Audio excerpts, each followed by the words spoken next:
तो पहले से अनुमान लगाया जा रहा था कि बहुत बहुत कुछ होगा, इंफ्रास्ट्रक्चर, किसान, खेती और टैक्स स्लैब में बदलाव होगा, और वो सारी बातों का भी जिक्र हमने किया कि क्या कुछ खास राय ने लेकर। तो चलिए सबसे पहले इंफ्रास्ट्रक्चर को हम विस्तार से बता देते हैं कि क्या कुछ खास रहा है। तो चलिए जानकारी देंगे। इंफ्रास्ट्रक्चर, बिहार आंध्र को विशेष पैकेज दिया गया है। इसके अलावा आंध्र प्रदेश को लगभग 15,000 करोड़ का पैकेज है। बिहार में सड़क प्रोजेक्ट के लिए 26,000 करोड़ के पैकेज का ऐलान है। 26,000 करोड़ के पैकेज का ऐलान कर दिया गया बिहार में सड़क प्रोजेक्ट को लेकर, और इसीलिए विपक्ष को मौका मिल गया है यह तंज कसने का कि आपने खास इन्हें दिया है। 21,000 करोड़ के पावर प्लांट का भी ऐलान किया गया है। यह भी महत्वपूर्ण जानकारी इंफ्रास्ट्रक्चर को लेकर। इसके अलावा बिहार को वित्तीय सहायता भी मिलेगी। अब ये वित्तीय सहायता कितनी होगी बहुत जल्द सामने आ जाएगा। 3 एक्सप्रेसवे का ऐलान होना है, जैसे कि बोध गया वैशाली एक्सप्रेसवे बनेगा, पटना पूर्णिया एक्सप्रेसवे का निर्माण होगा। इसके अलावा बक्सर का भी जिक्र किया गया है, जहां गंगा नदी पर 2 लेन का पुल। बिहार में एक्सप्रेसवे के लिए 26,000 करोड़ का प्रावधान। सड़कों का जाल यहां पर बिछा दिया जाएगा। मांग बहुत ज्यादा थी, समस्या बहुत ज्यादा बनी हुई है, बाढ़ प्रभावित बहुत ज्यादा हो जाते हैं हर बार मानसून में। सड़कों की कमी यहां पर लंबे समय से बनी हुई थी, लेकिन अब बहुत कुछ ऐलान कर दिया गया। ग्रामीण विकास के लिए भी इस साल 2,66,000 करोड़ रुपए का ऐलान किया गया। पूर्वोत्तर क्षेत्र में इंडिया पोस्ट पेमेंट बैंक की 100 से ज्यादा शाखाएं स्थापित की जाएंगी।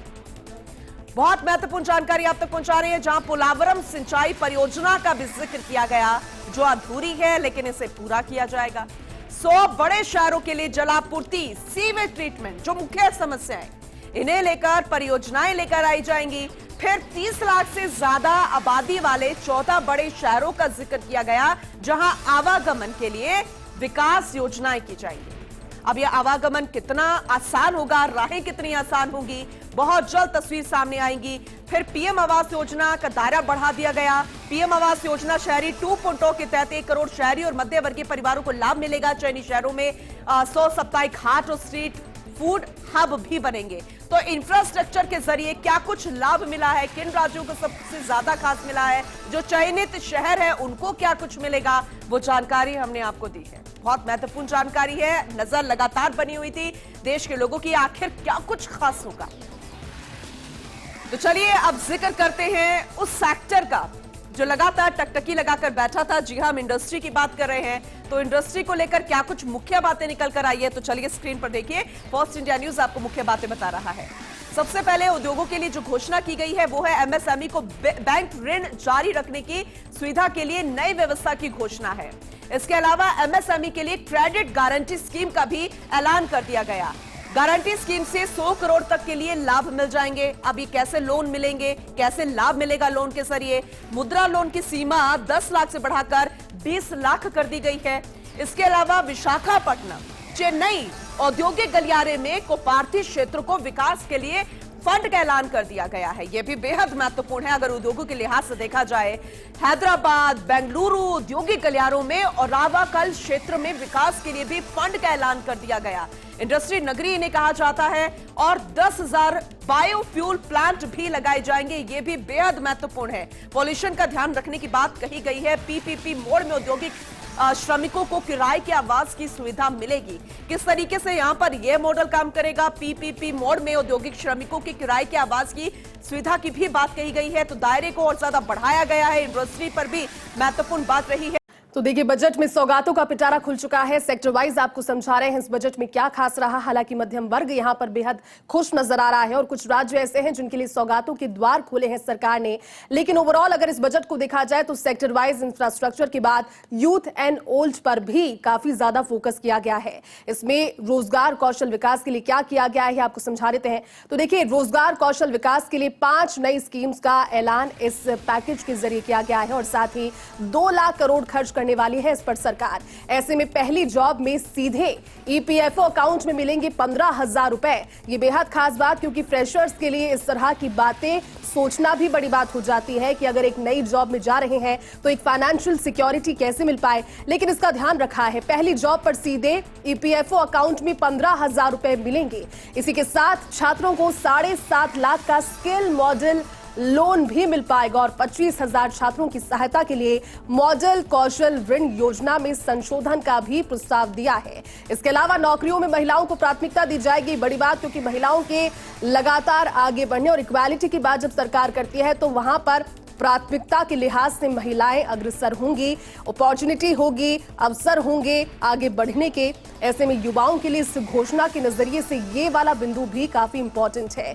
युवाओं के आगे बढ़ने के साथ देश के विकास को मानती है मोदी सरकार।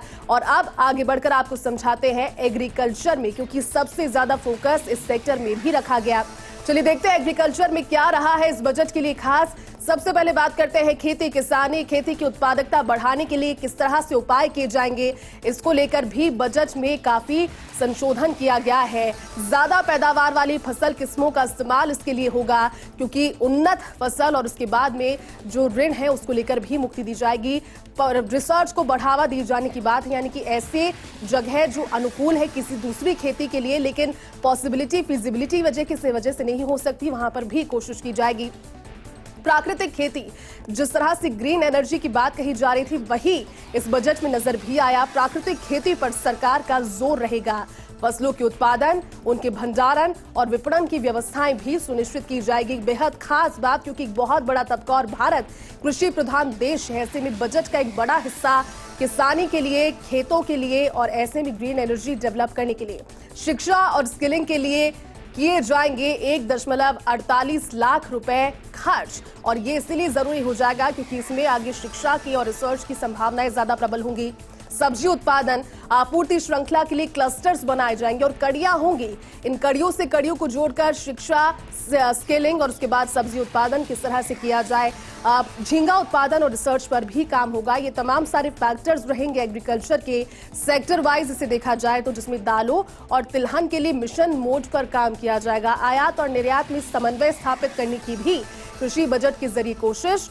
400 जिले ऐसे हैं जिसमें फसलों का सर्वे किया जाएगा और इन फसलों के सर्वे के आधार पर आने वाले दिनों में जो योजना है, कार्य योजना खेती के लिहाज से वो तैयार हो पाएगी।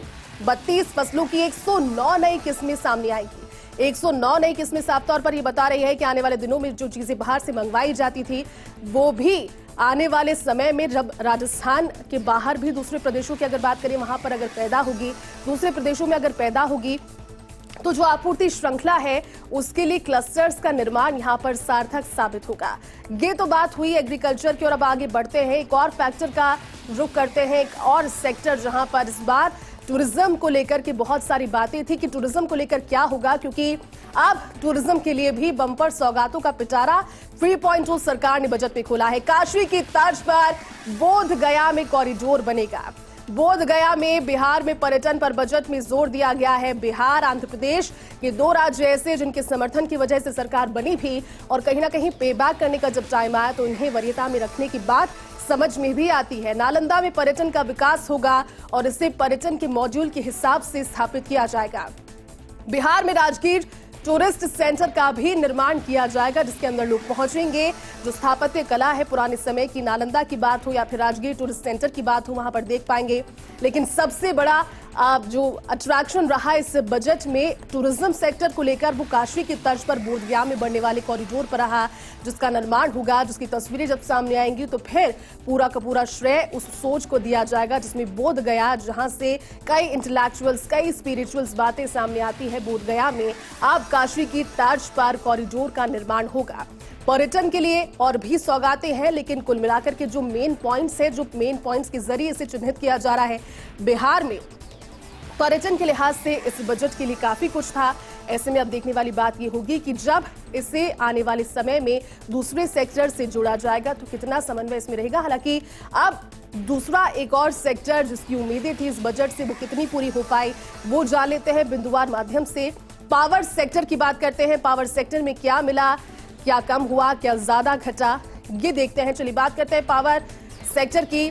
2400 मेगावाट की क्षमता का पावर प्लांट का निर्माण, क्योंकि इसके लिए भी सौर क्षेत्र की अगर बात करें तो पैनल्स की अगर बात करें, सौर पैनल्स को लेकर भी काफी सारी योजनाएं। 2400 मेगावाट की क्षमता का पावर बिहार के पिरपैती में 21,400 करोड़ की लागत से इसका निर्माण किया जाना प्रस्तावित है। इस बजट के हिसाब से पीरपैंती के अंदर ये निर्माण होगा।